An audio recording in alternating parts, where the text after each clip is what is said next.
Hello सबैजना नमस्कार। बसन्त फिल्मको विषयमा केही कुरा राख्न चाहन्छु। बसन्त फिल्म नहेरौँ किनकि एउटा दलितको छोराले बनाएको हुँदा। बसन्त फिल्म नहेरौँ किनकि एउटा जनचेतना खालको चाहिँ फिल्म छ।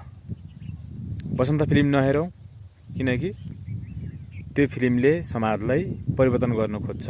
त्यो फिल्मले समाजलाई केही देखाउन खोजेको छ। बसन्त फिल्म नहेरौँ किनकि त्यो दलितको छोरो अगाडि बढ्दैछ। दलित छोरो अगाडि बढ्ने प्रयासमा छन्, त्यसैले नहेरौँ हैन। त्यही त तपाईहरुको खाली केपी शर्मा ओलीको नाम जोडेर है फिल्म हेर्न हुन्न भन्ने। तपाईहरु नहेर्नुस्, हामी 60 लाख दलितहरुले हेर्छौं अनि एमालेले हेर्छ, एमाले कार्यकर्ताले हेर्छन्, पुगिहाल्यो नि। के को बमण्डल मचाउनु पर्यो, के को नचाहिने अशब्द प्रयोग गरेर चाहिँ उ गर्नु पर्यो, कमेन्ट गर्नु पर्यो। हावाहरु दलितले केही गर्नै हुन्न है समाजमा, केही अगाडि बढ्नै हुन्न है। बढ्यो कि त्यसलाई खुट्टा तानेर अगाडि पछाडि कसरी झार्ने भन्ने नै हुन्छ है। दास कसरी बनाइराख्ने भन्ने नै हुन्छ है।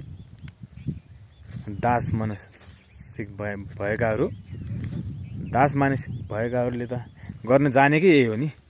केही गर्यो कि दलितहरूले केही गर्न सुरु गर्यो कि खुट्टा तानिहाल्नु पर्ने हैन, विरोध गरिहाल्नु पर्ने। किनकि सब प्रकाश सबुतले त केही महिना केही वर्ष पहिलेदेखि नै समाजमा जनचेतना खालको चाहिँ भिडियोहरू गीतहरू ल्याइरहेका छन्। अब यो अगाडि बढ्छ, यसलाई चाहिँ अब पछाडि झार्नुपर्छ हैन, यसलाई चाहिँ असफल बनाउनु पर्छ भन्ने त पुरै डिजाइन बनाइसक्यो हैन। तिमीहरुका रग तिमीहरु नहेर न, हामी आफै हेर्छौं। 60 लाख दलितले हेरे पुगिहाल्छ नि सब प्रकाश सबुतले। किन हेर्नु पर्यो तिमीहरुलाई? कमेन्ट गर्ने भए गर, कति गर्न सक्छौ गर। तिमीहरुका रग